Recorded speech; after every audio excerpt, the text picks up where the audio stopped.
Hello అండి. Welcome back to my channel. ఎలా ఉన్నారు? బాగున్నారా? ఏం చేస్తున్నారు? ఏంటి సంగతులు నాతో షేర్ చేయడం అస్సలు మర్చిపోవద్దు. నేనొచ్చేసాను. ఇదొక ర్యాండమ్ వ్లాగ్ అన్నమాట. Nothing special or nothing specific. ఊరికే అలాగా డే ఇన్ మై లైఫ్ లాగా. ఈరోజు ఎలాగన్నా ఒక 10 మినిట్స్ నా గురించి నేను తీసి కొంచెం ఫేస్ ప్యాక్ వేసుకుందాం అనుకుంటున్నాను. ఇదేదో రెడ్ క్లే మాస్క్ అని మొన్నెప్పుడో తీసుకున్నాను అమెజాన్‌లో. ఓపెన్ కూడా చేయలేదు. చాలా రోజులు అయిపోయిందొచ్చి. ఇంకా ఓపెన్ కూడా చేయలేదన్నమాట. అసల ఇంకేం చేయట్లేదు తెలుసా? వైభవ్‌ని చూసుకోవడం, వంట చేయడం, అన్వికి చదివిపించడం, ఇంట్లో ఉండడం. అది తప్ప నేను ఇంకొక పని చేయట్లేదు. అంటే నా గురించి నేను ఒక కేర్ తీసుకోవడమో, కొంచెం హెడ్ మసాజ్ చేసుకోవడమో, ఆయిల్ పెట్టుకోవడమో, ఒక మంచి బట్టలేసుకోవడమో ఏం చేయట్లేదు. మొన్న మిగిలిన కొంచెం కొంచెం టైం కూడా ఏదో డెడికేషన్‌గా పెంచేస్తున్నానా అంటే అది కూడా కాదు. ఏదో ఆహ్, నాకొచ్చినట్టు పెంచుతున్నాననుకోండి పిల్లల్ని. అలా కాదు కానీ అంటే టైం అంతా అయితే రీల్స్, షార్ట్స్, బోలెడన్ని వీడియోస్ అవన్నీ కన్జ్యూమ్ చేయడానికి వాడేస్తున్నాను.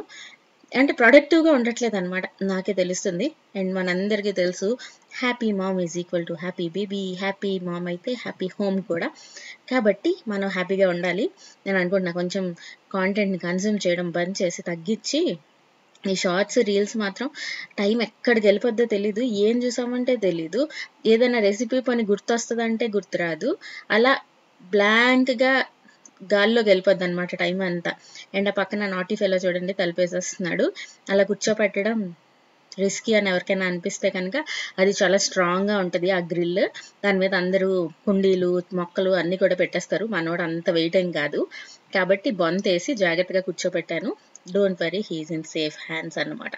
ఇంకెంతకన్నా నా మొఖమే చూస్తాడు. ఇంట్లోనే ఉంటాడు. బయటికెలా తిరగడానికెళ్ళడానికి ఎండలు దంచేస్తున్నాయి. ఇంకక్కడ కూర్చొని కాసేపు చెట్లు, కుక్కలు, పిచ్చుకలు, పావురాలు అలా అన్నిటిని చూస్తూ ఉంటాడనమాట కాసేపు. నేను ఈ లోపల నా పని నేను చేసుకుంటున్నాను. వాడు చూస్తున్నాడు. ఏంటి మా మమ్మీ నాకు రాయకుండా, నాకు చేయకుండా అదేదో రాసుకుంటుంది అని ఇంట్రెస్టింగ్‌గా చూస్తున్నాడు.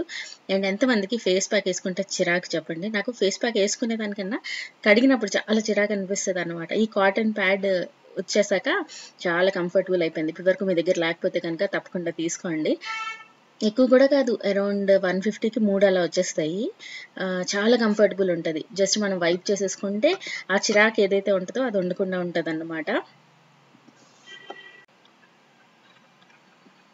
ఇంకా ఒక 10 మినిట్స్ ఉన్న తర్వాత ఫేస్ కొంచెం వాష్ చేసేస్తే కొంచెం డ్రై అనిపించింది. తర్వాత ఒక మంచి మాయిశ్చరైజర్ రాసేసుకుంటే ఇంకా సెట్ అయిపోయిందనమాట. వాడు చాలా సేపు అక్కడ కూర్చుంటాడు. ఇంకా బయటికి ఎళ్ళకపోతే ఆ విటమిన్ డి కూడా తగ్గిపోద్ది కదా! అక్కడ కూర్చున్నప్పుడు కొంచెం ఎండ కూడా తగులుతది. మిగిలిన ఇల్లంతా పెద్దగా ఎండ పడదు. వెలుతురొస్తది కానీ టిపికల్ ఎండ అంటే పడదనమాట. సో, ఆ ప్లేసు అలా వాడేస్తున్నాం ప్రస్తుతానికి. అండ్ సెల్ఫ్ లవ్ గురించి పిల్లల్ని చూసి నేర్చుకోవాలి. వాళ్ళెంత హ్యాపీ అయిపోతారో వాళ్ళని వాళ్ళు చూసుకొని గూడా. వాడు అద్దంలో చూసుకొని హ్యాపీ అయిపోతాడు. చాలా మంది సంవత్సరం వరకు పిల్లలకి అద్దం గూడా చూపిచ్చరు. నేను అలా ఏం పట్టించుకోలేదు. వాళ్ళ మొఖం వాళ్ళకి చూసుకునే రైట్ ఉంది కదా అని నా ఫీలింగ్ అన్నమాట. వాడక్కడ వాడిని వాడు చూసుకొని బోలెడన్ని ముద్దులిచ్చేస్తున్నాడు. ఈ గుండుగాడు ఎంత బాగున్నాడని ఆడి ఫీలింగ్ అన్నమాట. అండ్ పాస్తా ఎవరైనా తీసుకుందాం అనుకుంటే you can check this Disano penne pasta అండి. ఇది మనకి 100% డరమ్ వీట్ సెమోలినా పాస్తా అన్నమాట. ఇందులో ట్రాన్స్ ఫ్యాట్ కానీ, కలర్స్ కానీ అలా ఏమి ఉండవు. So, healthier option of pasta. And చాలా హెవీ ఉంటది. దరం వీట్ సెమోలినాతో చేస్తారు కాబట్టి నార్మల్ మైదాతో చేసింది మనకి చాలా లైట్ ఉంటది. బట్ ఇది కొంచెం హెవీగా ఉంటది. ఒకసారి తింటే మనకి ఇంకొక 2, 3 అవర్స్ వరకు ఆకలి కూడా ఎయదు. అండ్ కొంచెం క్వాంటిటీలో తింటే సరిపోతది. అరౌండ్ 13 మినిట్స్ టైం పడతది. దీని లింక్ ఇస్తాను డిస్క్రిప్షన్ బాక్స్‌లోని. మీరెవరైనా చూద్దాము అనుకుంటే ఒకసారి చెక్ చేయండి. ఇంకా గుర్తుందా మొన్న మోతీచూర్ లడ్డూది ఆ జార ఒకటి కొన్నాను. అది చేద్దాం అనుకుంటున్నా ఈరోజు. మోతీచూర్ లడ్డు మీ ఇంటి దగ్గర ఎంతో చెప్పండి? మా ఇంటి దగ్గర అయితే అరౌండ్ 6 పీసెస్ 100 రూపీస్ తీసుకుంటారు. 90 100 నాకు చాలా ఎక్స్‌పెన్సివ్ అనిపిస్తది ఎందుకో. ఎందుకంటే అందులో ఏముండవు కదా! శనగపిండి, పంచదార, కొంచెం కలర్. అంతకు మించి ఇంక వేరే పెద్ద చెప్పుకోదగ్గ ఇంగ్రీడియెంట్స్ ఏంటి ఉండవు. నేను అనుకున్నా ఒకసారి చేయాలి. అన్వికి చాలా ఇష్టం. సో, బోలెడు సార్లు తీసుకొస్తుంటాను. తెచ్చినప్పుడల్లా వేస్ట్ ఈజీ అనిపిస్తుంది. కానీ కొన్ని రెసిపీస్ ఎలా అంటే మనం చూసినప్పుడు ఈజీగా ఉంటాయి. చేసినప్పుడు చిన్న చిన్న ట్రిక్స్ ఉంటాయన్నమాట. అవొచ్చేస్తే ఈజీయే. నేను అనుకున్నా మనం చూస్తే ఏంటవ్వదు. చేస్తేనే తెలుస్తది. మహా అయితే కొంచెం శనగపిండి పోద్ది అంతే. అంతకు మించి ఏంటవ్వదు అని ఈరోజు చేస్తున్నాను. ముందే రిజల్ట్ చెప్పేస్తాను. కొంచెం క్రిస్పీగా వచ్చేసింది.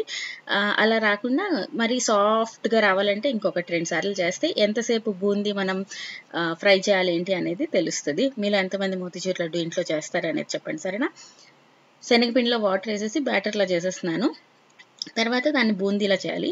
ఆ బూందీ చేయడం కూడా పకోడీల్లాగా ఏసి తర్వాత మిక్సీలో ఏసేస్తే కూడా అవుతది అని బోలెడన్ని వీడియోస్‌లో చూసాను.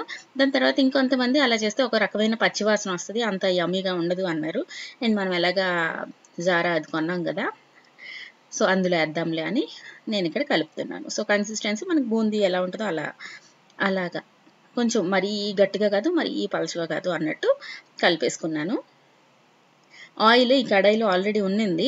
అందుకని చెప్పి అంతే ఆయిల్‌లో వేసేసాను. అది ఒక ఫస్ట్ తింగర్ పని. ఎందుకంటే కొంచెం ఎక్కువ ఆయిల్ ఉంటే ఆ బూందీలకి కొంచెం స్పేస్ దొరుకుతది. అది కొంచెం మంచిగా ఫ్రై అవ్వడానికి ఉంటది. అండ్ మనం ఏదో ఒకటి చేయకుండా చేస్తే మనకి చేసిన ఫీలింగ్ రాదు. ఇంకా ఈ మధ్య నేను చేసే తింగర్ పనులు అవన్నీ వీడియోస్‌లో చూపించడం మర్చిపోయాను కానీ అంటే మానేసాను కానీ మనకి ఛానెల్‌లో ముందు నుంచి చూస్తున్న వాళ్ళకి తెలుసు. అప్పుడు ఎన్ని చేసేదాన్ని, ఎన్ని చెప్పేదాన్నో. బట్ ఇప్పుడు అలా చెప్పట్లేదు. ఎందుకు చెప్పట్లేదంటే నాకు కూడా తెలీదు. సో, ఇదే. ఇంకా రకరకాలుగా చేశారు తెలుసా? నేను వీడియోస్ చూసాను కదా! మనకేం పని లేదు కదా! ఉదయం నుంచి ఆ వీడియో, ఈ వీడియో అనుకుంటూ చూడడమే. మనకి కోన్ లాగా చేసి, దానికి చిన్నది కట్ చేసి ఇలా చేస్తే కూడా బూందీ అయిపోయింది. పకోడీ చేసి మిక్సీ చేస్తే కూడా బూందీ అయిపోయింది. అలా ఏం చేసినా అయిపోయిందన్నమాట. సో, మనం చేస్తేనే మనకు తెలుస్తది ఎలా అవుద్ది అని. సో, అక్కడ ఆయిల్ తక్కువ ఉంది కదా! అందుకే అన్నీ కలిసి అంటుకుపోయి కొంచెం కష్టపడిన తర్వాత బూందీలాగా వచ్చింది.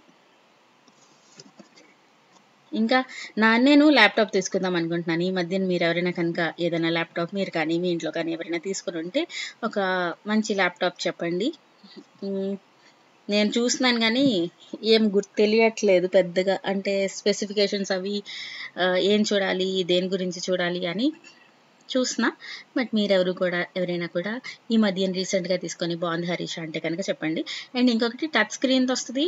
నార్మల్‌వి వస్తాయి కదా! సో, టచ్ స్క్రీన్‌ది తీసుకోవాలని చాలా అనిపిస్తుంది. మళ్ళీ అది బావుంటదా అని ఇంకొక డౌట్ కూడా.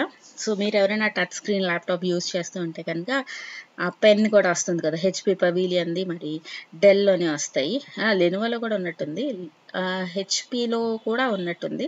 సో, పేర్లు నాకు సరిగ్గా గుర్తు రావట్లేదు కానీ పెన్ కూడా వస్తది కదా!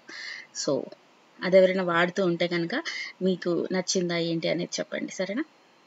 ఎలాగో కింద మీద పడి కొంచెం బూందీ అయితే చేశాను. ఇప్పుడు ఒక కప్ ఆఫ్ పంచదారకి ఒక కప్ ఆఫ్ వాటర్ ఏసుకోవాలి. దాని తర్వాత బాయిల్ అయిపోవాలి. సో, బాయిల్ అయిన తర్వాత మనకు ఒక తీగ పాకం అంటారు కదా! సో, అలా ఒక తీగ పాకం వస్తే సరిపోతుంది. ఈ తీగ పాకం ఒక తీగ, 2 తీగలు అంటారు కానీ నాకెప్పుడూ రాదు. నాకైతే చెయ్యి కాలిపోద్ది. లేకపోతే అసలు తీగే రాదు. నేనింకా అలా అజ్జానాగా ఏసేస్తున్నాను. ఏమవుద్దిలే అన్నట్టు. సో, మీకొస్తదా ఆ తీగ పాకం అనేది చెప్పండి సరేనా? నాకు ఎన్ని సార్లు కాలిపోయిందంటే ఆ పాకం చూడ్డానికి మోస్ట్ ఇరిటేటింగ్ వర్క్ అంటే పాకం తయారైందా లేదా అని చూడడమే. నేను చాలా రెసిపీస్ చేయడం కూడా బంద్ చేసేసాను. అందుకనే ఈ డ్రై ఫ్రూట్ లడ్డు వీటిల్లో కూడా మనం ఇలా చేసుకోవచ్చు కదా! చిక్కీలాగా. సో, అలా చేయాలంటే కూడా ఆ పాకమే కరెక్ట్‌గా ఉండాలి. ఆ పాకం చూడడం రాదు. ఇంకా కొంచెం రెడ్ కలర్ ఏసాను. అది ఆరెంజ్ కలర్ అడిగితే అదేదో రెడ్ ఇచ్చేసాడు. సర్లే అని చెప్పేసా. అది కొంచెం వేసేసుకోవాలి. ఇది బాయిల్ అయిపోయిన తర్వాత ఇంకా చూసారా ఇక్కడ కాలిపోయింది. తర్వాత మనం తక్కువ ఆయిల్‌లోని ఫ్రై చేసాం కదా! నాకెందుకో డౌట్ వచ్చి ఇది ఒకసారి మిక్సీలో ఏసేసాను. మన బూందీ కూడా ఏసేసి బాగా కలిపేసుకొని ఇంకా మనకి మోతీచూర్ లడ్డు అంటే మెయిన్‌గా వాటర్ మెలన్ సీడ్స్ ఏస్తారు కదా! సో, అవి కొంచెం ఏసేసి ఒక స్పూన్ ఆఫ్ ఘీ వేసేసి బాగా కలిపేసిన తర్వాత దగ్గరికి అయిపోయిందని తెలిసిపోద్ది. అప్పుడు ఫ్లేమ్ ఆఫ్ చేసేయడమే. చల్లగా అయిన తర్వాత చిన్న చిన్న లడ్డూలు చేసేయడమే. టేస్ట్ అయితే చాలా బావుంది. కానీ కొంచెం క్రిస్పీగా వచ్చేసింది. మనం బయట కొన్నప్పుడు ఎంత సాఫ్ట్‌గా, చూయీగా వస్తది కదా! సో, అలా రాలేదు. కొంచెం కచక్ కచక్ అనుకుంటూ వచ్చింది. సో, ఇంకొకటి 2 సార్లు చేసిన తర్వాత అవుద్దనుకుంటున్నా. నేను అనుకోవడం మెయిన్‌గా ఆయిల్‌లో ఫ్రై చేయడం అండ్ ఎక్కువ ఫ్రై చేసేసానేమో అనుకుంటున్నాను. సో అదన్నమాట ఈరోజు నేను కింద మీద పడి చేసిన రెసిపీ అండ్ కొంచెం సెల్ఫ్ కేర్. ఇంకా మీరు కూడా మీ గురించి మీరు ఏ సెల్ఫ్ కేర్ తీసుకున్నారు ఈ మధ్యన? ఫ్రెండ్తో మాట్లాడారా, ఏమైనా కొనుక్కున్నారా, మంచిగా రెడీ అయ్యారా, ఎక్కడికైనా వెళ్ళారా, ఏం చేశారు మీ గురించి మీరు అనేది షేర్ చేయండి. అండ్ ఏం చేయకపోతే కనుక ఒక 10 మినిట్స్ తీసుకొని మీకు ఏది హ్యాపీనెస్ని ఇస్తుందో ఆ పని చేసేసండి. చేసిన తర్వాత నాకు వచ్చి కమెంట్ సెక్షన్లో చెప్పండి. ఓకేనా? నేను కలుస్తాను మళ్ళీ Monday. Bye bye, see you all in next video. టాటా. సో సగం తినేసిన తర్వాత మిగిలిన సగం ఇవి.